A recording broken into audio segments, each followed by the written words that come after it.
What's up guys, VayHoz here and welcome back to another video. Today the video is about mixing. It's a lot simpler than you think, however it's probably not what you think it is either. In EDM, mixing really comes down to sound selection. You can't really skip steps at all in any sort of production. But if you want to, and end up with a good mix, then you have to start from the very first step.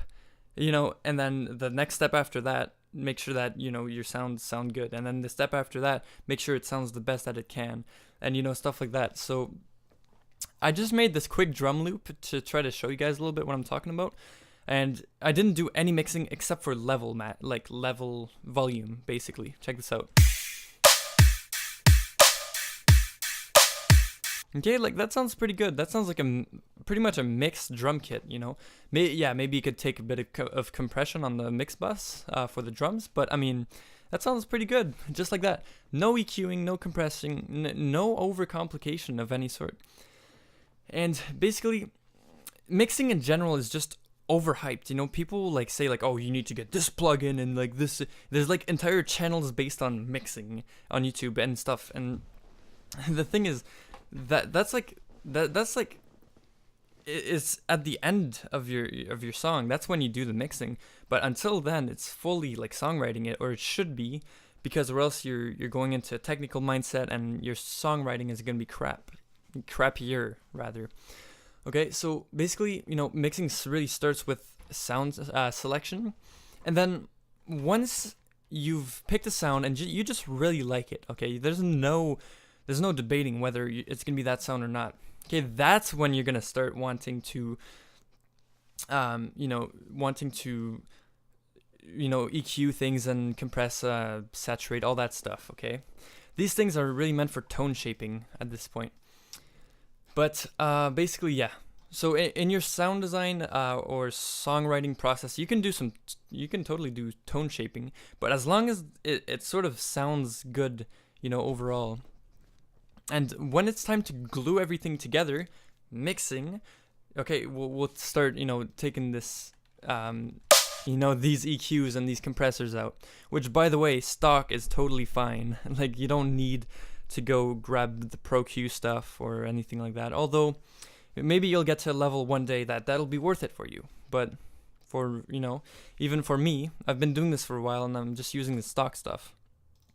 Okay, I'm gonna bring this up because I noticed my camera's covering this. But at this point, okay, it really comes down to what sounds bad in this sound. Okay, I always have a high pass by default in my EQ, because I high pass almost everything, because there's always some unnecessary information down there. And let me show you. These sound waves down there, they do exist. They will clutter up your mix. Just listen to, just low pass your mix without the sub, and you'll hear a bunch of things that are useless in there. So first step, clean up with EQ. If you hear something that sounds boxy, horny, or whatever, okay, horny is sounds like whatever. Sometimes there's some bad frequencies that you want to get rid of. Here, this snare is pretty well EQ'd, it's pretty harshly EQ'd already. Hence, a lot of the samples that you'll buy now are just processed like that. They just sound good on their own, so you basically don't have to do anything already. However, if there's something that you don't like, let's say I don't like that little overtone right there. It does sound boxy when you boost it. You can just reduce it like a dB or something. And then if something sounds harsh, I do recommend mixing at a low volume, and then sometimes you turn it up loud to see, okay, does anything hurt? And then if it does, then you have a hint as to what it is. Sometimes your snare is going to have a bit of that, harshness up in there, so you can go, tame a bit of that. Just make sure though, when you do this kind of stuff, you check the Q, check is it a little bit or is it a bunch? In this case, I'd say it's in between. So you can really go in depth and just find the problems. You just attack this in a way that's what do I not like here about this tonally, right? Because the sample is chosen. There's no debating, whether it's gonna be this sample or another. Okay. And yeah, you can add brightness, you know, do all that kind of stuff. And just basically don't overthink it. Just do things for a reason, you know, when you're doing this mixing stuff. Because otherwise, don't EQ at all. If it's fine, it's fine, right? But yeah, and then you can do things like compression. Although, check this out. Does this look compressed to you? This snare, this is like almost already hardlined, especially, you know, the beginning right here. It's already saturated and distorted, and a lot of your snares are already going to be like that. So, you know, compressing things, you can maybe want to bring out the reverb tail a bit, so that can be a reason to compress. But, you know, just make sure you're doing things for a reason. So here we're bouncing down to -10 here, and then so we can add 10 dB of gain, and it'll be relatively the same volume. So now we just made it fatter by turning down the attack and, you know, putting the release up a bit. You can also make it tighter and even more fat by turning down the release, and etc, etc. But yeah, basically just, you know, figure out what these knobs do, like the frequency, you know, the Q, the gain, obviously those are obvious, but then, you know, the threshold, the makeup, attack release ratio. Think about it. It may be a lot of knobs, but how many are there really? It's 1, 2, 3, 4, 5. You just need to know what 5 knobs do, and then you got compression down forever. All right, it's pretty simple. So yeah. Let's see. Okay, let's say we would like that. You know, I'll back down on the dry wet here.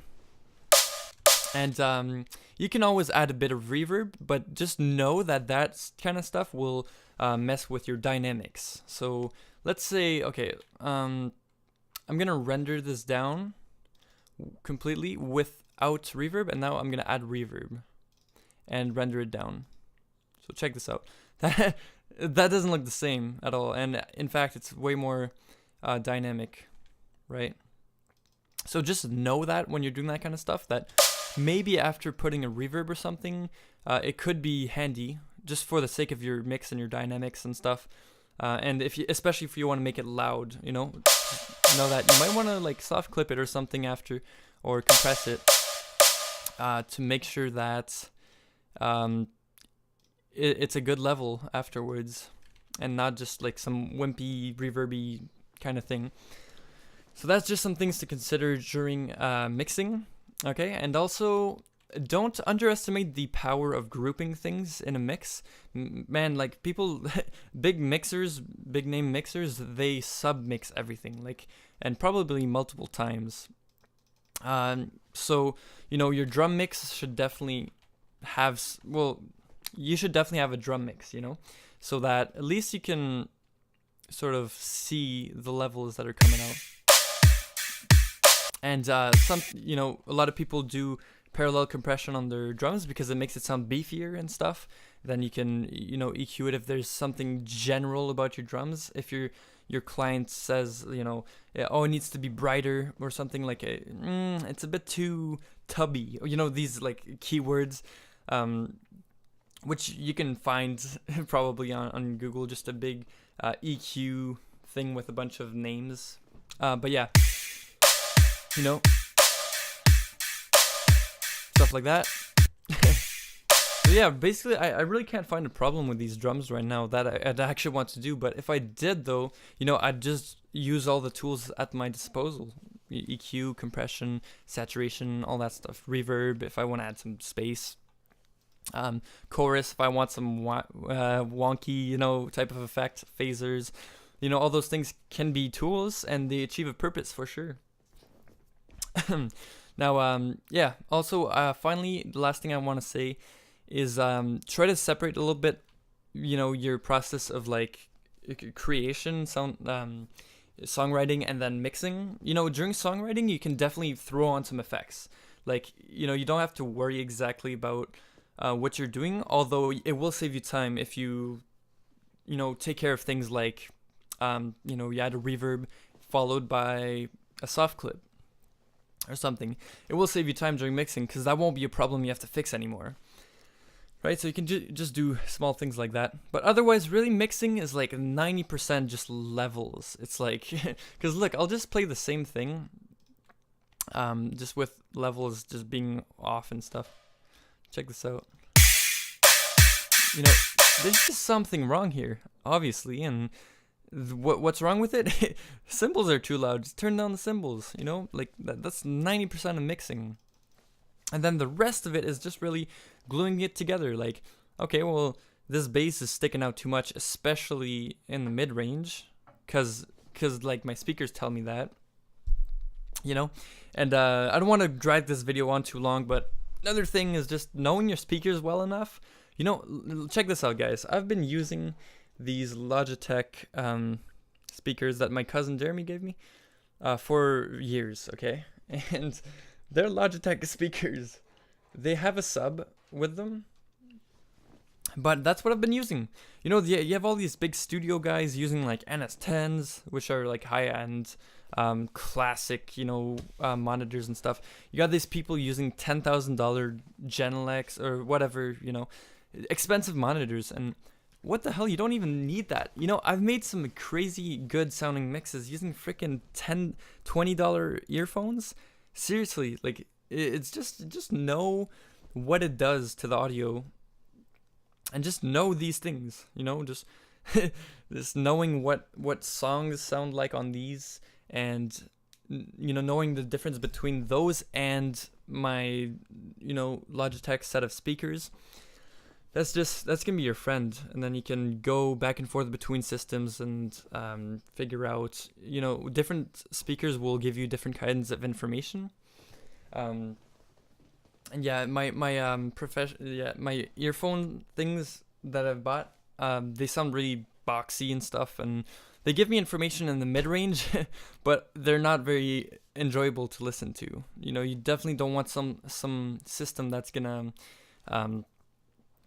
color up the sound or anything, right? That's gonna hide things from you to make it sound better, because that just ruins the point of you know, monitoring. Anyways, but yeah, lots of rambling today. Hopefully you guys enjoyed the video today, and yeah, sample pack coming soon.